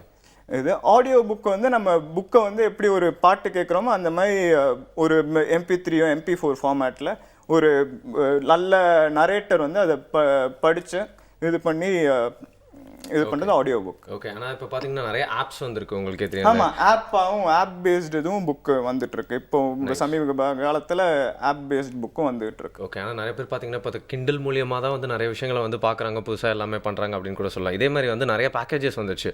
ஒருத்தங்க கிட்ட போய் எடுத்துகிட்டு போய் கொடுத்தா அவங்களே வந்து பிரிண்ட் பப்ளிஷிங்கும் பண்ணி தந்துருவாங்க, பப்ளிஷிங் பண்ணி தருவாங்க, இந்த மாதிரி ஆப்ஸ்லையும் விட்டுருவாங்க அப்படிங்கிற மாதிரி ஒரு நிறைய விஷயங்கள் பண்ணிட்டு இருக்கீங்க. இதே மாதிரி யார் உங்ககிட்ட பப்ளிஷ் பண்ண வந்தாலும் இந்த 3 பிளாட்ஃபார்ம்ஸ்லையும் அவங்களுக்காக நீங்கள் பப்ளிஷிங் பண்ணி கொடுப்பீங்களா? கண்டிப்பாக பண்ணி தர முடியும். ஓகே. ஸோ அப்படிதான் எல்லாருமே இப்போ விரும்புகிறாங்களா? ஆமாம், எல்லாருமே இப்போ ஒரு புக்கோட சக்ஸஸே வந்து அதோட ரீச்சில் தான். ஸோ நம்ம எந்தெந்த மீடியமில் வந்து நம்ம டார்கெட் ஆடியன்ஸை ரீடர்ஸை ரீச் பண்ண முடியுமோ அது எல்லா வகையிலையும் ரீச் பண்ணி ஆகணும். நைஸ். ஸோ வந்து எல்லா பிளாட்ஃபார்ம்லையும் கொடுத்தா தான் அது எல்லா கிட்ட போய் சேரும் அப்படிங்கிறது. ஓகே. இப்போ வந்து நிறைய பப்ளிஷர்ஸ் வந்து இருக்கிறாங்க சார். ஸோ மற்ற பப்ளிஷர்ஸ்க்கும் ஒரு ஜென்ரல் பப்ளிஷருக்கும் உங்களுக்கும் இல்லை வித்தியாசங்கள் பற்றி சொல்லுங்கள். மெயினாக நீங்கள் வந்து எதை ஃபோக்கஸ் பண்ணுவீங்க? இப்போ வெளிநாடுகளில் இருக்கிற அந்த ஏஜென்ட் பேஸ்டு பப்ளிஷிங் முறையை தான் நீங்களும் வந்து சூஸ் பண்ணியிருக்கீங்களா? இல்லை, ஏஜென்ட் பேஸ்டு முறைக்கும் எங்களுக்கும் டோட்டலாக அது டிஃப்ரெண்ட்டு. ட்ரெடிஷ்னல் பப்ளிஷர்ஸ்க்கும் எங்களுக்கும் என்ன வித்தியாசம்னாக்கா, ட்ரெடிஷ்னல் பப்ளிஷர்ஸ் வந்து அவங்க வந்து ஒரு பர்டிகுலர் சப்ஜெக்ட் அந்த இதில் மட்டும்தான் அவங்க பப்ளிஷ் பண்ணுவாங்க. அண்ட் அவங்களுக்குன்னு ஒரு ஃபிக்ஸ்டு பட்ஜெட்ஸ் இருக்கும். ஒரு வருஷத்துக்கு வந்து நாங்கள் வந்து ஒரு 40 புக்கு தான் பப்ளிஷ் பண்ணுவோம், ஒரு 100 புக்கு தான் பப்ளிஷ் பண்ணுவோன்னு. எங்களுக்கு அந்த மாதிரி ரெஸ்ட்ரிக்ஷன்ஸ் எதுவும் கிடையாது. நாங்கள் யார் எந்த புக் கொடுத்தாலும் எங்களால் பப்ளிஷ் பண்ண முடியும். அண்ட் நம்பர் ஆஃப் டைட்டில்ஸும் எங்களுக்கு அதை பற்றி பிரச்சனை இல்லை. ஆனால் இது எங்களுக்கும் ட்ரெடிஷ்னல் பப்ளிஷிங்க்கும் மேஜராக என்ன வித்தியாசம்னாக்கா, ட்ரெடிஷ்னல் பப்ளிஷிங்கில் எல்லா இதுவும் ரிஸ்க்கையும் வந்து அவங்க ட்ரெடிஷ்னல் பப்ளிஷர்ஸே ஏற்றுக்கிறாங்க. ஆனால் வந்து எங்கள் மாடலில் வந்து என்னென்னாக்கா, ரிஸ்க் வந்து ஆத்தர் வந்து அவங்க ஃபீ பே பண்ணுறதுனால ரிஸ்க் வந்து அவங்களுது. ஆனால் என்னென்னாக்கா, இந்த ட்ரெடிஷ்னல் பப்ளிஷிங்கில் எல்லாரையும் பப்ளிஷ் பண்ண மாட்டாங்க. ஒரு வருஷத்தில் 40 புக்கு தான் பப்ளிஷ் பண்ணணும்னுச்சுல எல்லாருக்கும் சான்ஸ் கொடுக்க முடியாது. அண்ட் ஒரு புக் பப்ளிஷ் பண்ணுறதுக்கு ட்ரெடிஷ்னல் பப்ளிஷிங்கில் 1 வருஷமாவது மினிமம் எடுக்கும். 2 வருஷம் 3 வருஷம் எடுத்த புத்தகங்கள்லாம் இருக்குது. ஸோ அந்த இது இல்லாமல் நம்மளுக்கு வந்து ஒரு 1 month to 3 monthக்குள்ளே ஒரு புக்கை பப்ளிஷ் பண்ணி முடிச்சிருவோம். ஸோ இதுதான் ட்ரெடிஷ்னல் பப்ளிஷிங்க்கும் எங்களுக்கும் வித்தியாசம். ஓகே, அந்த வித்தியாசத்தை எங்களுக்கு சொல்லிட்டீங்க. ஆனால் பார்த்தீங்கன்னா இப்போ ஒரு ப்ராடக்ட் எடுத்துகிட்டு உங்ககிட்ட வரோம் அப்படிங்கிற பட்சத்தில் நீங்கள் அதை பப்ளிஷ் பண்ணுறப்போ அந்த ப்ராடக்ட் மூலியமாகவும் அதோட அடையாளப்படுத்தப்படுறீங்க அப்படிங்கிறத நம்ம எடுத்துக்கலாம். இந்த மாதிரியான புக்ஸ்லாம் வந்து இந்த பப்ளிஷிங் நிறையா இருக்கும் அப்படிங்கிற மாதிரி பார்த்தீங்கன்னா ரீடர்ஸோட ஒரு கருத்து வந்து எல்லா இடத்துலையும் பொதுவாக இருக்கிறத நம்ம பார்க்குறோம். ஸோ என்ன மாதிரியான கண்டென்ட் நீங்கள் செலக்ட் பண்ணுறீங்க, அதுக்கான காரணம் என்ன அப்படின்னு சொல்லுங்கள். கண்டென்ட்னு பார்த்தா நாங்கள் கண்டென்ட்டை வந்து நாங்கள் எதுவும் ரெஸ்ட்ரிக்ட் பண்ணுறது இல்லை. ஆனால் எங்ககிட்ட வர்ற கண்டென்ட் எது ஜாஸ்தியாக இருக்குன்னு பார்த்தா ஃபிக்ஷன் தான் ஜாஸ்தியாக இருக்குது. நாவல்கள், ஃபிக்ஷன், போயட்ரி, இந்த மாதிரி கண்டென்ட் வந்து ஜாஸ்தியாக இருக்குது. இப்போ ஒரு 100 புக்கு பப்ளிஷ் பண்ணுறோன்னா அதில் வந்து 80 புக்கு இந்த மாதிரியான புத்தகங்கள் தான். ஏஜ் குரூப் பார்த்தா நாங்கள் 11 வயசு சின்ன குழந்தையிலேருந்து 90 வயசு தாத்தா முதல் நாங்கள் பப்ளிஷ் பண்ணியிருக்கிறோம். பரவாயில்ல, அந்த அளவுக்கு வந்து எழுதுறதுக்குலாம் நம்ம ஊரில் நிறைய பேர் வந்துட்டாங்கன்னு சொல்லி நிறைய பேர் இருக்கிறாங்க. இன்ஃபேக்ட் இன்னைக்கு வந்து எழுதுறதுக்கும் ஆர்வம் இருக்குது, படிக்கிறதுக்கும் அதை விட ஆர்வம் அதிகமாக இருக்குது. ஏன்னா வந்து ஒரு ஆத்தரை வச்சு இப்போ வந்து ஜட்ஜ் பண்ணுறது கொஞ்சம் கொஞ்சமாக வந்து கம்மியாயிட்டு வருது அப்படின்னு கூட வந்து சொல்லலாம் சார். ஸோ இப்போ உங்களை வந்து ஒரு எழுத்தாளர் வந்து அணுகிறதுல இருந்து அவங்களுடைய புக்கை வந்து நீங்கள் பப்ளிஷ் பண்ணுற வரைக்கும் என்னென்ன ப்ராசஸ் அதில் வந்து இன்வால்வ் ஆயிருக்கு அப்படிங்கிறத பற்றி சொல்லுங்கள் சார். முதல்ல எங்கள் எழுத்தாளர் வந்து எங்கள் அணுகின உடனே எங்கள் பப்ளிஷிங் கன்சல்டன்ட் இருக்கிறாங்க. அவங்க வந்து இந்த ஃபீல்டில் வந்து எக்ஸ்பர்ட்ஸ். அவங்க ஆத்தர்ஸை காண்டாக்ட் பண்ணி அவங்களுக்கு என்னென்ன சர்வீசஸ் வந்து அவங்களுக்கு கரெக்டானது, உங்கள் புக்குக்கு என்ன தேவை, உங்கள் புக்கை நீங்கள் எப்படி பொசிஷன் பண்ணும், எல்லாத்தையும் அவங்களுக்கு சொல்லி கொடுத்து அந்த இதில் நீங்கள் என்னென்ன சர்வீசஸ் வாங்கணுன்ற அவங்களுக்கு ஒரு அட்வைசஸ் கொடுப்பாங்க. அந்த அட்வைசஸ் படி வந்து ஆத்தர்ஸ் வந்து சர்வீசஸ் எங்ககிட்டேருந்து வாங்குவாங்க. வாங்கின பிறகு மேனுஸ்கிரிப்டை வந்து எங்களுக்கு வந்து ஆத்தர் சப்மிட் பண்ணும். மேனுஸ்கிரிப்ட் சப்மிட் பண்ண உடனே எங்கள் பப்ளிஷிங் டீம்லேருந்து ஒரு ப்ராஜெக்ட் மேனேஜர் ஒருத்தர் அவருக்கு அசைன் பண்ணுவோம். அந்த ப்ராஜெக்ட் மேனேஜர் அதுக்கப்புறம் ஆத்தர் கூட வந்து ஆத்தருக்கும் மற்ற எல்லா இவங்களுக்கு டிசைனர்ஸ்லேருந்து எடிட்டர்ஸ்லேருந்து எல்லாருக்கூடையும் கோஆர்டினேட் பண்ணி ஒரு நெட்வொர்க் பண்ணி அவங்களோட இன்புட்ஸ் என்ன அப்படின்றத கேட்டு தெரிஞ்சுக்கிட்டு அதுக்கப்புறம் எடிட்டர்ஸோட என்ன இன்புட்ஸ், இந்த ஸ்கிரிப்ட்ல என்ன இம்ப்ரூவ் பண்ணலாம், இன்னும் எப்படி நல்ல இந்த புக்கை கொண்டு வரலாம் அப்படின்ற அட்வைசஸ் எல்லாம் இது பண்ணி ஆத்தர் கூட இன்டராக்ட் பண்ணி டைவர்ஸா இருக்கணும். ஆமா, இன்னும் டைவர்ஸா இருக்கணும். அவங்க நல்ல எக்ஸ்பீரியன்ஸ்டான இது ஒவ்வொருத்தர் 500 புக் 1000 புக் பப்ளிஷ் பண்ணுவாங்க தான் இது எக்ஸ்பீரியன்ஸ் உள்ளவங்க. ஓகே, ஆனால் இப்போ ஒருத்தவங்க வந்து ஒரு மாதிரி கண்டென்ட் வச்சிருக்காங்க அப்படின்னா உங்களை எப்படி அணுகிறது, அந்த ப்ராசஸ் பற்றி சொல்லுங்கள். அணுகிறதுன்னா எங்களை இமெயில் மூலமாக அணுகலாம். அண்ட் ஒரு ஹாட்லைன் வச்சுருக்கிறோம், 42524252 எங்கள் ஹாட்லைன். அந்த ஹாட்லைனுக்கு கால் பண்ணி அணுகலாம். ஸோ எப்படி வேணாலும் அணுகலாம். எங்கள் ஃபேஸ்புக் பேஜில் கூட வந்து இது பண்ணால் நாங்கள் உடனே நாங்கள் ரிப்ளை பண்ணுவோம். அதனால தான் ஒரு 11 வயசு பையனால கூட வந்து உங்கள் மூலியமாக வந்து இது பண்ண முடிஞ்சது, வெளிப்படுத்த முடிஞ்சிருக்குன்னு சொல்லலாம். ஆனால் இப்போ வந்து பார்த்தீங்கன்னா உங்களுக்கே தெரியும், நீங்கள் நிறையா பார்த்துருப்பீங்க உங்களோட எக்ஸ்பீரியன்ஸில். இப்போ படிக்கிறவங்களாம் எப்படி படிக்கிறாங்கன்னா தங்களோட சொந்த மொழியில் படிக்கணும்னு ஆசை இருக்குது. ஆனால் வெளிநாட்டு எழுத்தாளர்கள் எழுதுனதை தங்கள் ஊரில் வந்து மொழிபெயர்த்து வந்து வர புத்தகங்கள் வந்து நிறைய பேர் விரும்புகிறாங்க. அது அதர் சைட் கூட நடக்குது அப்படின்னு பார்க்கலாம். நம்ம ஊரில் எழுதினவங்க கூட வந்து வேறு லாங்குவேஜில் வந்து வெளியிடணும்னு நினைக்கிறாங்க இல்லையா? அந்த மாதிரி நிறைய விஷயங்கள் இருக்கிறதுனால டிரான்ஸ்லேஷனும் வந்து நீங்களே பண்ணுறீங்களா சார்? இப்போ வந்து ஒரு எழுத்தாளர் வந்து அவங்களுடைய புத்தகத்தை எடுத்துகிட்டு வந்து கொடுக்குறாங்கன்னா அதை வந்து வேற ஒரு மொழியில் நீங்களே டிரான்ஸ்லேட் பண்ணி பப்ளிஷ் பண்ணுறீங்களா? பண்ணலாம். ஆனால் இது வரைக்கும் நாங்கள் டிரான்ஸ்லேஷன் பண்ணலாம். ஆனால் பண்ணுறது எங்களால் முடியும். அதை பற்றி பிரச்சனை இல்லை. ஸோ அதுக்கான ஆட்கள் உங்ககிட்ட வந்து இருக்காங்க. Okay okay. ஆனால் அந்த டிரான்ஸ்லேட்டர்ஸ் அப்படின்னு வரும்போது வந்து ஆனால் யாருமே வந்து இப்போ ஆத்தர்ஸ் வரவங்க வந்து அடுத்து உங்கள் புக்கை வந்து டிரான்ஸ்லேட் பண்ணுன்ற ஒரு ஆர்வத்தோட எழுத்தாளர்கள் வரதில்லை. பதிப்பாளர்கள் வந்து அவங்களுக்கு இதில் லாப நோக்கத்தோட வந்து அவங்க வந்து டிரான்ஸ்லேட் பண்ணுறாங்க இது. ஸோ ஆத்தர்ஸ் வந்து அடுத்தவங்க எழுத்தை வந்து டிரான்ஸ்லேட் பண்ணி இது பண்ணுறதில்ல. அவங்களோட எழுத்தை வேற ஒரு மொழிக்கு டிரான்ஸ்லேட் பண்ணி நீங்கள் கொடுங்கன்னு சொன்னால் நாங்கள் கண்டிப்பாக பண்ணித்தரோம். எக்ஸ்போர்ட்டோட இம்போர்ட் அதிகமாகிடுச்சு அப்படின்னு சொல்கிறீங்க இல்லையா? அண்ட் பார்த்தீங்கன்னா மொழிகள் அப்படின்றத பேச வந்துட்டா உங்களோட பப்ளிஷிங்கில் வந்து நீங்கள் பெரும்பான்மையாக வெளியிடுற புத்தகங்கள் என்ன மொழியை சார்ந்திருக்கு அப்படின்னு சொல்லுங்கள். என்ன மாதிரியான மொழிகள்லாம் வந்து புதுசாக மக்கள் விரும்புகிறாங்க அப்படின்னு நினைக்கிறீங்க? எங்களுக்கு நிறைய புத்தகங்கள் ஆங்கிலத்தில் பப்ளிஷ் பண்ணியிருக்கிறோம். அதுக்கப்புறம் தமிழில் நிறைய பப்ளிஷ் பண்ணிகிட்ருக்குறோம். அதுக்கு அடுத்தபடியாக ஹிந்தியில் நிறைய இருக்குது. கொஞ்சம் மலையாளம், கொஞ்சம் இது பெங்காலி, மராட்டி இதெல்லாம் பப்ளிஷ் பண்ணியிருக்கிறோம். ஓகே. கிண்டலில் வந்து பப்ளிஷ் ஆன 100 புத்தகங்களில் வந்து 17க்கும் மேலே வந்து பார்த்தீங்கன்னா அந்த மாதிரி செல்ஃப் பப்ளிஷிங் மூலமாக தான் வந்து பப்ளிஷ் ஆகிட்டு இருக்கான். இன்ஃபேக்ட் வந்து every year it is growing. So வந்து it is a good way அப்படிங்கிற மாதிரி கூட வந்து நிறைய பேர் வந்து சொல்லிட்டு இருக்காங்க. அது மட்டும் இல்லாமல் ஃபர்ஸ்ட்லாம் எழுதி வச்சா கல்வெட்டில் செதுக்கி வைப்பாங்க, இல்லை ஓலைச்சுவடியில் எழுதி வச்சிருவாங்க, இல்லைனா வந்து புக்காகவே போட்டுக்கிட்டு இருந்தாங்க. ஆனால் போக என்ன ஆயிடுச்சுன்னா ஏதோ ஒரு ஸ்டேட்டஸாக போடுறாங்க நல்ல தாட்ஸ், இல்லைனா ஒரு பேராவை போடுறாங்க, அது அப்படியே வந்து கீழே மேலேயும் போயிட்டே இருக்குது அப்படின்னு வந்து சொல்லலாம். ஸோ அவங்களோட தாட்ஸ்லாம் வந்து புத்தகமாக வரத்துக்கு ஒரு நம்பிக்கையாக செயல்பட்டு இருக்க நிறைய பப்ளிஷிங்கில் வந்து இவங்க வந்து முதன்மையாளர்களாக இந்த காலத்தில் திகழ்றதுனால இவங்க கிட்ட வந்து அதை பற்றி நிறைய கொஸ்டின்ஸ்லாம் கேட்க வேண்டியிருக்கு. ஆனால் ஒரு சின்ன பிரேக் அப்புறமா புதிய FM ஸ்டேஷனில் இது இனிய வை ஏற்று.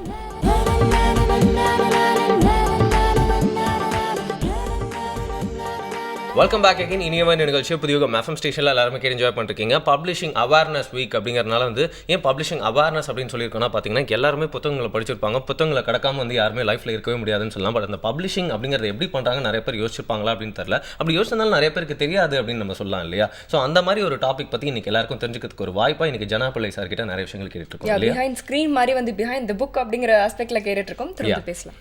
ஆனால் ஓல்ட் ஸ்கூல் பீப்புள் கிட்ட தான் வந்து பார்த்தீங்கன்னா நிறையா நேரங்களில் வந்து பப்ளிஷிங் பற்றி பேசுறதுக்கான வாய்ப்பு கிடச்சிருக்கு அப்படின்னு சொல்லலாம். ஆனால் நீங்கள் நெக்ஸ்ட் ஜென்காக வந்து அந்த பப்ளிஷிங் அப்படிங்கிறத வந்து கொஞ்சம் மெருகேற்றி வந்து செஞ்சுட்ருக்கீங்க அப்படிங்கிறது நீங்கள் சொல்கிறது வந்து புரியுது. ஸோ அப்படி இருக்கிறப்போ வந்து இந்த காலகட்டத்தில் ஒரு புக்கு எழுதி ஒருத்தர் விற்கிறாரு அப்படின்னா வந்து பார்த்தீங்கன்னா என்னதான் அது ஒரு ஆம்பிஷனாக இருந்தால் கூட இன்னொரு சைடு வந்து அது ஒரு பிஸ்னஸ் அப்படிங்கிறதையும் நம்மளால் மறக்க முடியாதுன்னு சொல்லலாம் இல்லையா? இன்ஃபேக்ட் அவங்க உங்ககிட்ட வந்து ஒரு ஃபீ பே பண்ணி தான் வந்து பார்த்தீங்கன்னா வந்து பப்ளிஷ் பண்ணுறாங்க.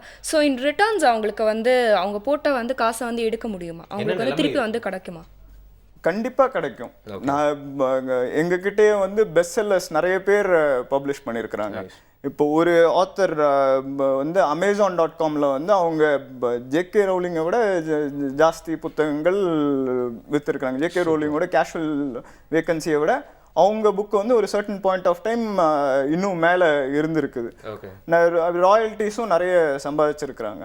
அண்ட் இன்னொரு ஆத்தர் பிகம் அன் இன்ஜினியர்னு ஒரு புக் பப்ளிஷ் பண்ணார். அவரும் நிறைய காப்பீஸ் விற்றுருக்காரு. ஒரு 5000-6000 காப்பி விற்றுருக்கிறாரு. ஸோ ஒரு செல்ஃப் பப்ளிஷிங் புக்குக்கு 5000-6000 காப்பி ஒரு நல்ல நைஸ். ஸோ ஆனால் இப்படி பண்ணுறப்போ என்னதான் நல்ல ப்ராடக்டாக இருந்தாலும் எல்லார் வீட்டோட கதவையும் தட்ட வேண்டியிருக்கு, இல்லை அவங்களோட விண்டோவில் வந்து பாப்அப் பண்ணி வந்துட்டே இருக்க வேண்டியிருக்கு, இல்லை ப்ரொமோஷன் அப்படிங்கிறது பார்த்தீங்கன்னா எங்கெங்கெல்லாம் குட்டி சந்திருந்தாலும் அதை நம்ம யூஸ் பண்ண வேண்டியிருக்குன்னு சொல்லலாம். உதாரணத்துக்கு எல்லாருக்குமே தெரிஞ்ச விஷயம்னா இந்த படங்கள் தான். படங்களுக்கு வந்து ஒரு 10 லட்ச ரூபாய் வந்து பட்ஜெட் வந்து குட்டி குட்டியாகவே வந்து பார்த்தீங்கன்னா ப்ரொமோஷனுக்கே வந்து கொடுத்துட்டே இருக்காங்களா. இப்போ இந்த காலகட்டத்தில் வந்து ப்ரொமோஷன் அந்தளவுக்கு வந்து ரொம்ப முக்கியமாகிடுச்சு அப்படின்னு சொல்லலாம். ஒரு பிஆர்ஓ இருக்காரு எல்லாத்துக்கும். அதே மாதிரி பார்த்தீங்கன்னா ஒரு புக் அப்படிங்கிறத வெளியிட்டிருந்தாலும் மற்றவங்க கிட்ட போய் கொண்டு போய் சேர்க்கறதுக்கு என்னென்ன ப்ரொமோஷன்லாம் நீங்கள் கையாண்டுட்டு இருக்கீங்கன்னு நாங்கள் புக்குக்குன்னு தனியாக மார்க்கெட் பண்ணுறதுக்குன்னே ஒரு மார்க்கெட்டிங் டீம் வச்சுருக்கிறோம். அந்த மார்க்கெட்டிங் டீம் என்னன்னாக்கா அவங்களுக்கு online social media marketing, digital marketing, அவங்க இந்த புக்குக்கான தனியாக பிஆர் ஏஜென்சிஸ் கூட ஒர்க் பண்ணி ட்ரெடிஷ்னல் வேல மார்க்கெட்டிங், இந்த மாதிரி பல மார்க்கெட்டிங் இதெல்லாம் கொடுத்துட்ருக்கோம். நாங்களே கூடி வந்து மார்க்கெட்டிங் பண்ணுறதுக்கான ஒரு தனி ஆப், சோஷியல் புக் லான்ச்னு ஒரு ஆப் இது பண்ணி அந்த ஆப் மூலமாகவும் மார்க்கெட்டிங் பண்ணிக்கிட்டு இருக்கிறோம். Okay, nice. ஆனால் பெரிய பெரிய மியூசிக் ஆர்டிஸ்ட்லாம் பார்த்தீங்கன்னா வந்து இந்த காலகட்டத்தில் அவங்க சந்திக்கக்கூடிய பெரிய பிரச்சனை என்னென்னா அவங்களோட ரெக்கார்ட்ஸ்லாம் சேல்ஸ் ஆன மாதிரி, அவங்களோட கேசட்ஸ்லாம் சேல்ஸ் ஆன மாதிரி, சிடி மாதிரி இப்போ வந்து அவங்களோட மியூசிக் ஃபைல்ஸ்லாம் வந்து ஈஸியாக டவுன்லோட் பண்ணிடுறாங்க, சேல்ஸ் ஆக மாட்டேங்குது. பைரசி அப்படிங்கிறது பார்த்தீங்கன்னா டிஜிட்டல் யுகத்தில் என்ன தான் முன்னேறிட்டே இருந்தாலும் பைரசி அப்படிங்கிறது வேறு மரத்தில் முன்னேறிதுன்னு சொல்லிடலாம் இல்லையா? இந்த பைரசி ப்ராப்ளம் வந்து எல்லா ஃபீல்ட் ஆஃப் ஆர்ட்டுக்கும் வந்து இருக்குது அப்படின்னு சொல்லலாம். ஏன்னா படங்களே வந்து பார்த்தீங்கன்னா எவ்வளோ தான் வந்து பண்ணாலும் வந்து பைரசி அப்படிங்கிற ஒரு ஃபேக்டரில் வந்து அடி வாங்கிடுது. ஸோ நீங்கள் அதுக்காக வந்து என்ன முயற்சிகள்லாம் வந்து பண்ணுறீங்க? இந்த பைரசி வந்து எப்படி தடுக்கிறீங்கன்னு சொல்ல முடியுமா? பைரசி ஆக்சுவலாக வந்து நம்ம தடுக்கவே முடியாது. அது ஒரு நிதர்சனமான உண்மை. நம்ம அதில் எத்தனை கோடிகள் செலவு பண்ணாலும் அது தடுக்க முடியாத ஒரு விஷயம். மியூசிக் இண்டஸ்ட்ரியும் பண்ணியாச்சு, சினிமா இண்டஸ்ட்ரியும் பண்ணி பார்த்தாச்சு, பப்ளிஷிங் இண்டஸ்ட்ரியும் பண்ணிக்கிட்டு இருக்கிறோம், எதுவும் பண்ண முடியல. ஆனால் என்னென்னா பப்ளிஷிங் இண்டஸ்ட்ரி பொறுத்த வரைக்கும் பைரசி நான் நல்லதுன்னு தான் சொல்லுவேன். ஏன்னா அது ஒரு ஃப்ரீ வேர்ட் ஆஃப் மவுத், அதுவும் ஒரு மார்க்கெட்டிங்குள்ளே ஒரு இது. இப்போ நான் ஒரு புக்கை பிரிண்ட் அடித்து ஒரு ரீடர்கிட்ட கொடுத்து நீ படித்து இதுக்கு ரிவ்யூ சொல்லுன்னு சொல்லச்சில எனக்கு வந்து அதுக்கு வந்து செலவாக போகுது. இதுக்கு அவங்களே முயற்சி எடுத்து அதை படித்து இந்த புக்கு நல்லா இருக்குன்னு ஒரு 4 பேர்கிட்ட சொல்லச்சில அவங்க ஒரு 4 புக்கு வாங்கட்டுமே.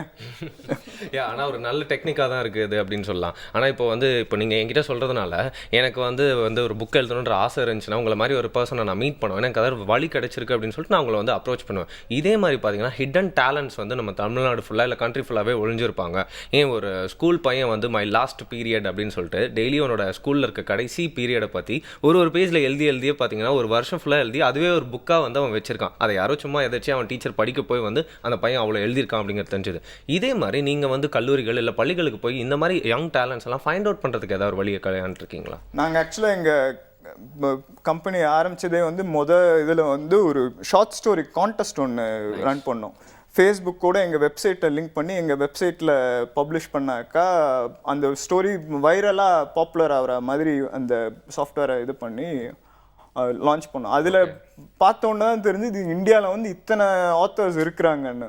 ஸோ அப்போவே எங்களுக்கு வந்து ஒரு 30,000 ஆத்தர்ஸ், புது ஆத்தர்ஸ் வந்து நாங்கள் ரீச் பண்ணிட்டோம். உங்களுக்கே தெரியாது அவங்க ஆத்தர்ஸ். ஆமாம், அது மாதிரி நான் நிறைய இருந்துகிட்ருக்கேன். அண்ட் அந்த மாதிரி எழுத்தாளர்களுக்கு வாய்ப்பு கொடுக்கறதுக்கு நோஷன் ப்ரெஸ் இருக்கிறோம். நைஸ், அது ஒரு நல்ல வழி அப்படின்னு சொல்லலாம் கையாளுறதுக்கு, இல்லையா? அது மட்டும் இல்லாமல் இப்போ வந்து பர்சனலாக வந்து பப்ளிக்கை வந்து ரீச் அவுட் பண்ணுறது, அவங்கக்கிட்ட வந்து நம்மளுடைய ப்ராடக்ட்டை வந்து காட்டுறதுங்கன்னா இந்த புக் ஃபெஸ்டிவல்ஸ்லாம் வந்து நடக்கும் இல்லையா, புக் ஃபேர்ஸ், புக் ஃபெஸ்டிவல், இந்த மாதிரி நிறைய இடத்துல தான் வந்து நம்ம வந்து இன்னும் நிறைய பேரை வந்து சந்திக்கிறதுக்கான வாய்ப்பு வந்து கிடைக்கும். கூட அந்த ஃபெஸ்டிவலுக்கு போய் பார்த்துட்டாங்கன்னா ஏதாவது ஒரு புக்காக வாங்கிட்டு வந்துடுறாங்க. அந்தளவுக்கு அவ்வளோ புத்தகங்களை பார்த்தோன்னா ஒரு ஆர்வம் வந்துடுது அப்படின்னு சொல்லி ஸ்டேட்டஸ் அப்டேட் பண்ணுறதுக்காக அந்த புக் ஃபேர் அட்டென்ட் பண்ணுறாங்க அப்படின்னு சொல்லலாம். பட் அட் குட் நோட் இப்போ வந்து நிறைய பேர் அதுக்கு வந்து போய் அட்டென்ட் பண்ணிட்டு இருக்காங்க.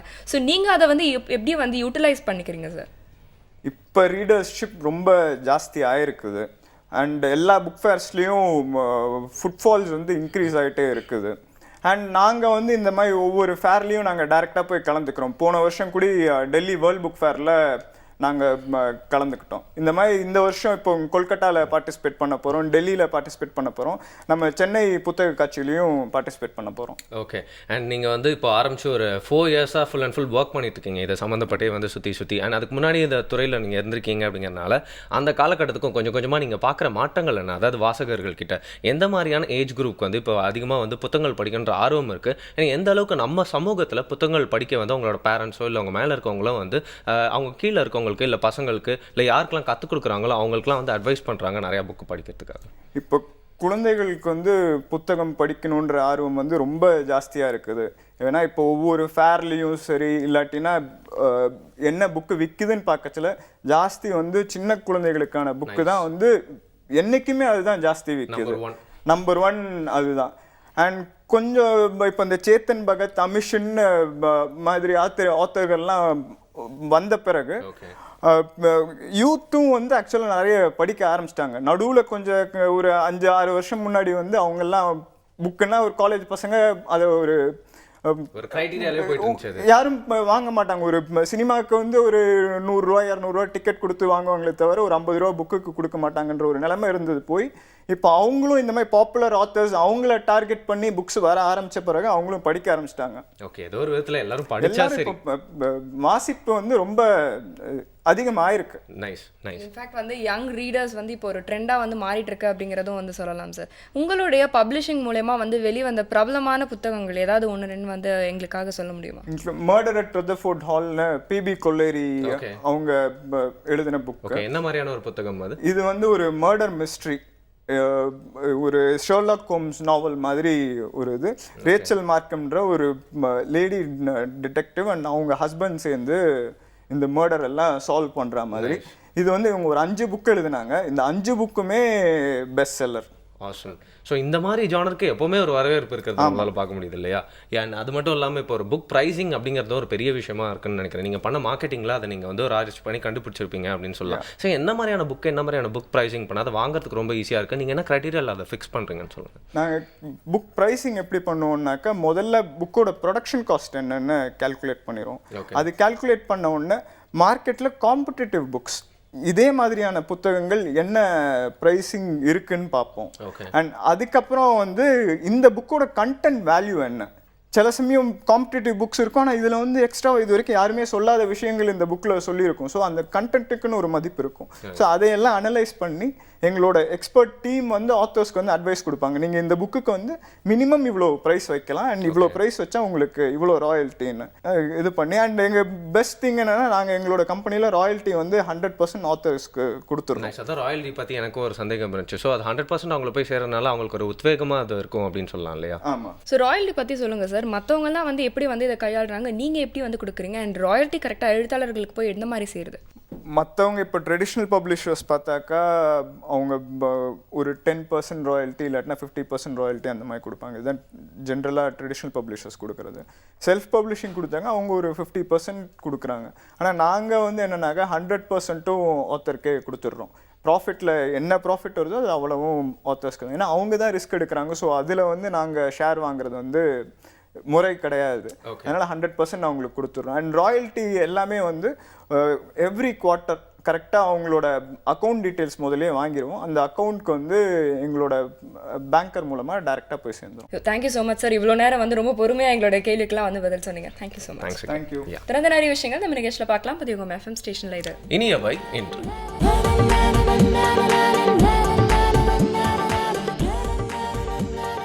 புதியகம் எஃப்எம் ஸ்டேஷனில் திறந்து கேட்டுட்டீங்க. இனியவை இன்று வரணும் சௌமியா குறை. நம்ம யாரையா வந்து பார்த்தோன்னே வந்து ஜட்ஜ் பண்ணுவோம் இல்லையா? ஆமாம். அதே மாதிரி வந்து நிறைய பேர் வந்து ஒரு புத்தகத்தை பார்த்தோன்னே ஜட்ஜ் பண்ணுவாங்க. கரெக்டுங்க. யாரையுமே பார்த்தோன்னே எடை போடக்கூடாது அப்படிங்கிறத வந்து நான் போன மாதம் தான் கற்றுக்கிட்டேன். ஒருத்தங்களை பார்த்தா நல்லா டயட்டில் இருந்த மாதிரி இப்படி இருந்தாங்க. ஆனால் போகும்போது லைட்டாக காலை மிதிச்சுட்டு போனாங்க பாருங்க. அப்புறம் தான் தெரிஞ்சது யாரையும் பார்த்தோன்னே எடை போடக்கூடாது. அவங்க மிதிக்கிற வரைக்கும் வெயிட் நான் அந்த எடை போடுறதை பற்றி சொல்லலைங்க. நிறைய பேர் வந்து அவங்கள ஜட்ஜ் பண்ணுவாங்க இல்லையா? அவங்க இப்படித்தான் இருப்பாங்க, அவங்கள பார்த்தா இப்படித்தான் தோணுது அப்படின்னு வந்து பெரிய நீதிபதி நினைப்பு எல்லாருக்கும். அதுக்காக டக்குனு இப்படி சர்க்காஸ்டிக்காலாம் வந்து குத்தம் சொல்லக்கூடாது. ஏன்னா நம்ம இறையன்பு சார் கூட என்ன சொல்றாருன்னா, இப்ப மனிதர்கள்லாம் ரொம்ப சாமர்த்தியமா வந்து மாறிட்டாங்க.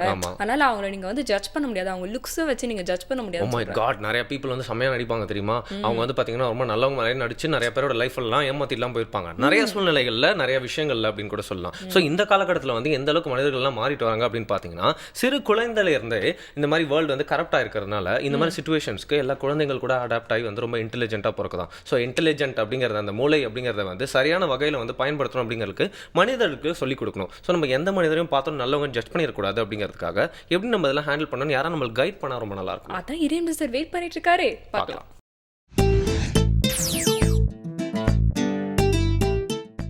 வணக்கம். சில நேரங்களில் நம்ம சாதாரணமானவங்க எவ்வளோ தந்திரமாக இருப்பாங்க அப்படிங்கிறத பார்க்கலாம். சில நேரங்களில் ரொம்ப அப்பாவி மாதிரி சில பேர் தெரிவாங்க. உடனே நாம் என்ன நினச்சிக்குவோம், அப்பாவி மாதிரி இருக்காங்கன்னா அவங்க ரொம்ப விவரமாக இருப்பாங்க. சில நேரங்களில் எல்லாம் தெரிஞ்ச மாதிரி சில பேர் காமிச்சிக்குவாங்க, பார்த்தீங்கன்னா உண்மையிலே அப்பாவியாக இருப்பாங்க. இதுதான் உலகத்தில் நடக்கக்கூடிய யதார்த்தம். தந்திரங்கள் நிறைந்த ஒரு உலகத்தில் தான் நம்ம வாழ்ந்துக்கிட்டு இருக்கோம்.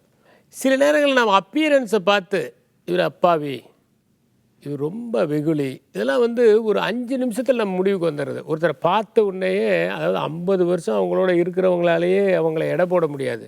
நம்ம 5 நிமிஷத்தில் ஒரு வேல்யூ ஜட்ஜ்மெண்ட் கொடுத்துருவோம். நம்ம அவர் நல்லவர், அற்புதமானவர், வல்லவர், இப்படிலாம் நிறைய வேல்யூ ஜட்ஜ்மெண்ட், அவர் மோசமானவர், இப்படி நிறைய சொல்லிடுவோம் நம்ம. இது மனித இயல்பு. நம்ம தொடர்ந்து எடை போட்டுக்கிட்டே இருக்கிறோம். நம்ம யாரையுமே அவ்வளோ ஈஸியாக அப்பாவின்லாம் நினச்சிடக்கூடாது. தந்திரம் நிறைந்தவர்களாக இருப்பாங்க அப்படிங்கிறதுக்கு ஒரு சம்பவம். எல்லா இடத்துலையுமே பொருளை கொடுக்கறதுக்கு முன்னாடி பணத்தை வாங்கிட்டு தான் பொருளை கொடுப்போம் இல்லைங்களா? இப்போ ஒரு கடைக்கு போகிறோம், ஒரு கொடை வேணும் அப்படின்னு கேட்குறோம். அவர் ஃபஸ்ட்டு அந்த கொடையெல்லாம் எடுத்து வச்சுக்கிறாரு. கொடைக்கு 100 ரூபா கொடுங்கங்கிறாரு. 100 ரூபா கொடுத்த பிறகு கொடையை கொடுக்குறாரு. ஒரு சூப்பர் மார்க்கெட்டில் பருப்பு, அரிசி, ப்ரெட்டு, ஜாமு எல்லாத்தையும் ஒரு பெரிய கூடையில் போட்டுட்டு தள்ளிட்டு போய் நிறுத்துகிறோம். அங்கே எல்லாத்தையும் எடுத்து போட்டுட்டு பணம் எவ்வளோன்னு கேட்குறாங்க. நீங்கள் பார்க்குறீங்க, அது பில்லை நீங்களும் அப்படியே கம்ப்யூட்டரில் பார்த்துக்கிட்டே இருக்கீங்க. அங்கே பில்லு ஏற ஏற உங்கள் ஹார்ட்லேயும் அப்படி ஏறிக்கிட்டே இருக்குது பீட்டு. அங்கே பார்க்குறீங்க 5110 ரூபான்னு வருது.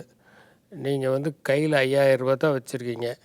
உடனே வேறு ஏதோ 2 பொருளை 2 கடலை மாவு பாக்கெட் எடுத்து இது வேணாங்க அப்படின்னு அதை குறைச்சிட்டு போட்டால் 4950 ரூபா வருது.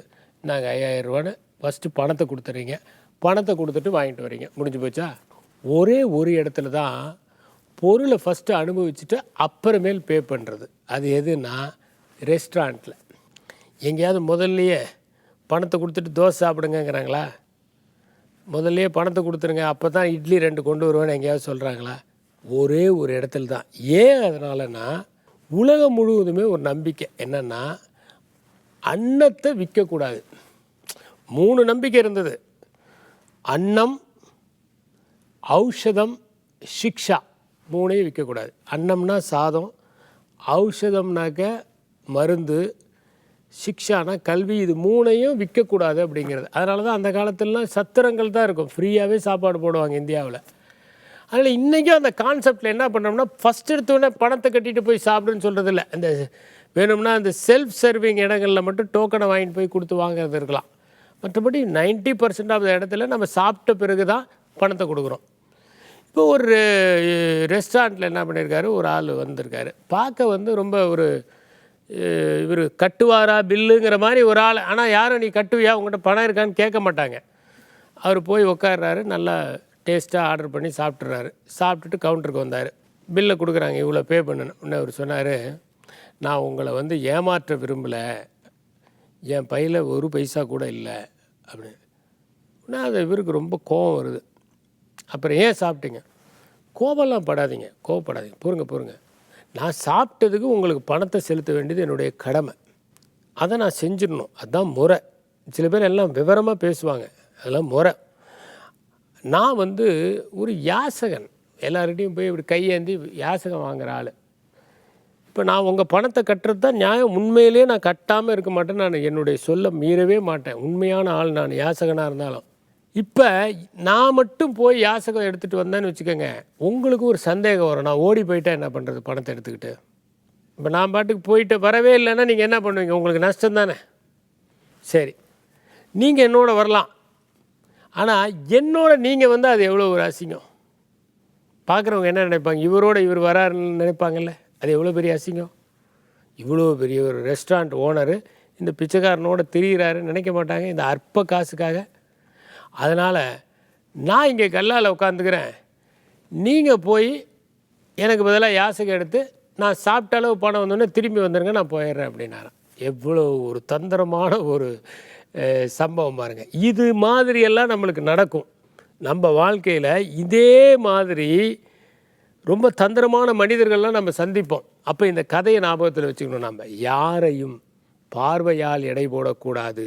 மனிதர்கள் மிகவும் சாமர்த்தியசாலிகள், சிலர் உண்மையிலேயே அப்பாவிகள், பலர் அப்பாவிகளைப் போல நடிப்பவர்கள் என்பதை உணர்ந்தால் வாழ்க்கையில் ஏமாற்றங்களை குறைக்கலாம். ஏமாற்றங்களை குறைக்க முடியாவிட்டாலும் ஏமாற்றங்களை எதிர்பார்க்கலாம். நன்றி, வணக்கம்.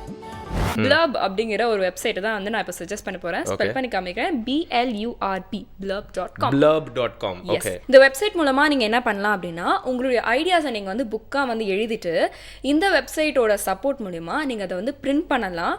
அதுக்கப்புறம் வந்து உங்களுக்கு என்ன மாதிரி ரேப்பர் வேணும், என்ன மாதிரி லே அவுட் வேணும், இது எல்லாத்தையுமே நீங்க அதிலேயே வந்து டிசைன் பண்ணலாம். அதுலேயே வந்து உங்களுக்கு சாஃப்ட்வேர்லாம் கொடுத்துருப்பாங்க. ஸோ அது மூலமா அந்த லே அவுட் எல்லாத்தையும் நீங்களே கஸ்டமைஸ்டாக வந்து டிசைன் பண்ணி அதை நீங்க வந்து பப்ளிஷும் பண்ணலாம். இன்ஃபேக்ட் வந்து பார்த்தீங்கன்னா இந்த வெப்சைட்டே வந்து அவங்க செல்ஃப் பப்ளிஷிங்கும் வந்து பண்ணுறாங்க. ஆர் இந்த வெப்சைட் மூலமாக நீங்கள் வந்து இந்த மாதிரி நிறைய பப்ளிஷிங், ஆன்லைன் பப்ளிஷிங்ஸ் எல்லாம் இருக்கு இல்லையா, அது மூலமாகவும் நீங்கள் வந்து பப்ளிஷ் பண்ணலாம். இதுலேயே அவங்க வந்து 2 கேட்டகரி கொடுத்துருக்காங்க. ஒன்று நீங்கள் வந்து பிரிண்ட் புக்ஸ் மாதிரியும் பண்ணலாம், ஆர் இ புக்ஸ் மாதிரி வந்து பண்ணி நீங்கள் வந்து இப்போ அமேசான்ஸ்லாம் வந்து விற்கிறாங்க இல்லையா, அதே மாதிரி கிண்டலில் கூட வந்து பப்ளிஷ் பண்ணுறாங்கல்ல. ஸோ அதுக்கும் வந்து இவங்களே ஒரு பிளாட்ஃபார்ம் வந்து ப்ரொவைட் பண்ணுறாங்க. ஆர் நான் வந்து ஒரு ரீடர், எனக்கு வந்து கொஞ்சம் ரொம்ப யங்கான டேலண்ட்ஸ், ரொம்ப பெருசாக வந்து பரிச்சயம் இல்லாதவங்களுடைய புத்தகங்கள்லாம் நான் ரீட் பண்ணணும் அப்படிங்கிற மாதிரி இன்ட்ரெஸ்ட் உங்களுக்கு இருந்ததுன்னா நீங்க இந்த ஒரு வெப்சைட் குள்ள போனீங்கன்னா இந்த வெப்சைட் பப்ளிஷ் பண்ண புத்தகங்கள் இருக்கு. அது இந்த வெப்சைட்ல மட்டும் தான் உங்களுக்கு கிடைக்கும். ஒரு முக்கியமான துறையை சார்ந்து எல்லா சைட்ல இருந்தும் நிறைய விஷயங்கள் ஒரே வெப்சைட்ல இருக்கிறது வந்து, அதுவும் நீங்க அதை வந்து எங்களுக்கு கொடுத்தது வந்து ரொம்ப நல்லா இருந்துச்சு. நன்றி. Thank you so much. ஆனா உங்களுடைய நன்றி எனக்கு வேணும் தான், இருந்தாலும் வந்து இந்த பக்கம் இன்னும் நிறைய நன்றிகள்லாம் வரும்ல, அது எனக்கு வேணும். நன்றிகள்லாம் சும்மா கூட்டமா வரும் அப்படிங்கிற மாதிரி ஃபீல் பண்றாங்க இவங்க. ஸோ கூட்டமா உங்களோட நன்றிகள், உங்களோட கருத்துக்கள்லாம் நீங்க அனுப்பணும் அப்படின்னு நினைச்சீங்கன்னா feedback@pudiyugam.tv அப்படிங்கிற மெயில் ஐடிக்கு நீங்க தேர்ந்தெடுத்து உங்களோட ஃபீட்பேக்ஸ்லாம் அனுப்பலாம். அப்படி இல்லைனா டோல் ஃப்ரீ நம்பர் இருக்கு, கால் பண்ணி சொல்லலாம். இல்ல ஸ்கிரீன்ல தெரியுற இந்த அட்ரஸ்க்கு தபால் மூலமாம் எழுதி அனுப்பலாம். ஏன்னா உங்களுடைய கருத்துக்கள் எங்களுக்கு ரொம்ப முக்கியம். கடைசியில் ஒரே ஒரு விஷயம் தான், புத்தகங்களை பற்றி பேசியிருக்கோம். பப்ளிஷர்ஸ் பற்றி பேசினாலும் உங்கள் வீட்டில் நிறைய பேர் படிக்கிற பழக்கம் இல்லாமல் இருப்பாங்க, இல்லை படிச்சுலாம் முடிச்சிட்டப்பா அப்படின்னு சொல்லியிருப்பாங்க. அவங்களுக்கு ஒரு சூப்பரான புத்தகத்தை வாங்கி கொடுங்க. அது மட்டும் இல்லாமல் முக்கியமான விஷயம், உங்கள் வீட்டிலே ஏதோ ஒரு ஆத்தர் ஒழிஞ்சிருக்கலாம், அவரோட டேலண்ட்டை ஃபைன் பண்ணி ஒரு நல்ல பப்ளிஷர் கிட்ட கூட்டு போகணும் அப்படிங்கிறதுக்காக தான் இந்த நாளோட நியதி அப்படின்னு சொல்லிட்டு எக்ஸிட்டை பார்த்து நாங்கள் கிளம்புறோம். புதியகம் FM ஸ்டேஷன்ல இது இனியவை இன்று வித் வருண்.